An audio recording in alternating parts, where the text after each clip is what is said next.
আজকে ক্লাস শুরু করার আগে তোমাদেরকে আরেকবার মনে করে দিই, তোমরা অবশ্যই মনে করে সাবস্ক্রাইব করো, লাইক করো, শেয়ার করো এবং অবশ্যই সাবস্ক্রাইব করার পর অল বেল আইকনটি ক্লিক করবে, যাতে সঠিক সময়ে আমার ভিডিওগুলো তোমাদের কাছে পৌঁছতে পারে। এবং আশা করি এ থেকে তোমরা উপকার পাবে এবং তোমাদের অঙ্ক করার ক্ষেত্রে অনেক সাহায্য হবে। আজকের বিষয় হচ্ছে সরল করার নির্ভুল নিয়ম। আমরা তো সকলেই এটা জানি যে বদমাস সরল করার একটা নিয়ম। সেখানে বি ফর বাকেট অর্থাৎ বন্ধনী, ও ফর এফ অর্থাৎ এর, ডি ফর ডিভাইড অর্থাৎ ভাগ, এম ফর মাল্টিপল অর্থাৎ গুণ, এ ফর অ্যাড অর্থাৎ যোগ, এস ফর সাবস্ট্রাক্ট অর্থাৎ বিয়োগ। এখানে আমরা এগুলো পরপর করে থাকি যে বন্ধনীর কাজ আগে, তারপর এফ, তারপরে অফ অর্থাৎ এর, তারপর ভাগ, তারপর গুণ, তারপর যোগ, তারপর বিয়োগ। এখন বন্ধনীর ভেতর ভাগ, গুণ, যোগ, বিয়োগ, অফ এগুলো যদি সবই থাকে তাহলে সেখানে অফের কাজ আগে করতে হয়, তারপর ভাগ, তারপর গুণ, তারপর যোগ, তারপর বিয়োগ। কিন্তু এখন দেখা যাচ্ছে যে বাকেটের বাইরে থাকলে আমরা সেখানে কি করব। আবার এটাও আমরা জানি যে বাকেটের তিনটে প্রকার আছে। প্রথম প্রকার হচ্ছে ফার্স্ট ব্র্যাকেট, দ্বিতীয় প্রকার থার্ড ব্র্যাকেট, দ্বিতীয় প্রকার সেকেন্ড ব্র্যাকেট এবং তৃতীয় প্রকার থার্ড ব্র্যাকেট। এখন এইগুলো আমরা সবাই জানি।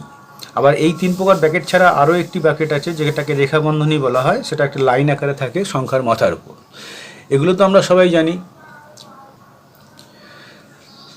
কিন্তু যে আমাদের অনেকেরই ভুল হয়ে যায় সেটি হলো কোনো সংখ্যা ও বন্ধনীর মাঝে কোনো চিহ্ন না থাকলে সেখানে আমরা গুণ চিহ্ন ধরি, কিন্তু বাস্তবে বা প্রকৃতপক্ষে সেটি একবারই ঠিক নয়। যেমন একটা উদাহরণ নেওয়া যাক, 125 ভাগ 5 first bracket 17 minus 3 into 4 first bracket close এবং 5।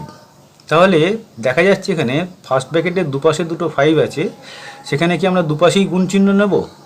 কিন্তু না, যেখানে প্রথম 5টা আছে ফার্স্ট ব্র্যাকেটের সামনে সেখানে আমরা এর চিহ্ন ধরব এবং যেখানে শেষে 5 আছে সেখানে আমরা গুণ চিহ্ন ধরব। এখন একটা উদাহরণ নিয়ে এটি করে দেখা যাক কি দাঁড়ায়। দেখো, আমি একটি সরল নিয়েছি, 125 ভাগ 5 ফার্স্ট ব্র্যাকেট 17 মাইনাস 3 গুণ 4 ফার্স্ট ব্র্যাকেট ক্লোজ 5। তাহলে এক্ষেত্রে দেখো পরবর্তী পর্যায়ে আমরা কি করব, 125 ভাগ 5 এর ফার্স্ট ব্র্যাকেট 17 গুণ 12, 3 4 12। এখন ফার্স্ট ব্র্যাকেট রইল, পরবর্তী পর্যায়ে শেষে যে 5টা আছে তার মাঝখানে আমরা 5 নেব। অর্থাৎ 5 দুদিকে দুটো আছে, কিন্তু ফার্স্ট ব্র্যাকেটের সামনে যে 5টা আছে তারপরে আমরা এর চিহ্ন ধরব এবং ফার্স্ট ব্র্যাকেটের শেষে যে 5টা আছে তার জন্য আমরা গুণ চিহ্ন ধরব। এখন এর চিহ্ন ধরে এবং গুণ চিহ্ন ধরে ভাগটি সরলটি করে দেখা যায় কি দাঁড়ায়। দেখতে পাচ্ছ যে 125 ভাগ 5 এর 5 গুণ 5, অর্থাৎ এখানে ভাগের আগে এর কাজ হবে, অর্থাৎ 5 এর 5 এই দুটো গুণ আগে হয়ে যাবে। এর মানে গুণ আমরা সবাই জানি, কিন্তু এই গুণটা আবার ভাগের আগে হয়ে থাকে, অর্থাৎ এর গুণ হলেও এই গুণের কাজটা ভাগের আগে হয়। তাহলে 125কে 5 দিয়ে ভাগ করার আগে 5 এর 5 এই দুটোকে আগে গুণ করতে হবে। তাহলে 125 ভাগ 25 গুণ 5। তাহলে এবার আমরা ভাগ করব 125কে 25 দিয়ে, সেক্ষেত্রে 125কে 25 দিয়ে ভাগ করলে হবে 5 এবং পরবর্তী ক্ষেত্রে আবার 5কে 5 দিয়ে গুণ করলে উত্তরটা দাঁড়াচ্ছে 25। এটি সঠিক পদ্ধতি। পরবর্তী ক্ষেত্রে দেখো, যদি আমরা ওটাকে এর চিহ্ন না ধরি তাহলে কি দাঁড়াবে, 125 ভাগ 5 আমরা গুণ নিলাম, 17 মাইনাস 3 ইন্টু 4 থেকে আমরা পেয়েছিলাম 5, তাহলে 17 ইন্টু 3 মাইনাস ফার্স্ট ব্র্যাকেটের ভেতরে যেটা আছে 17 মাইনাস 3 ইন্টু 4, এখান থেকে আমরা পাচ্ছি 5। তাহলে দুটো ক্ষেত্রেই আমরা যদি গুণ চিহ্ন ধরি সেক্ষেত্রে কি দাঁড়াচ্ছে, 125 ভাগ 5 গুণ 5 গুণ 5, অর্থাৎ 3টে 5কে আমরা গুণ করব না, আগে 5 দিয়ে ভাগ করব। তাহলে আমরা জানি যে গুণের আগে ভাগের কাজ হয়। তাহলে 125কে আমরা প্রথমে 5 দিয়ে ভাগ করব, সেখানে 5 25 125 গুণ 5 গুণ 5।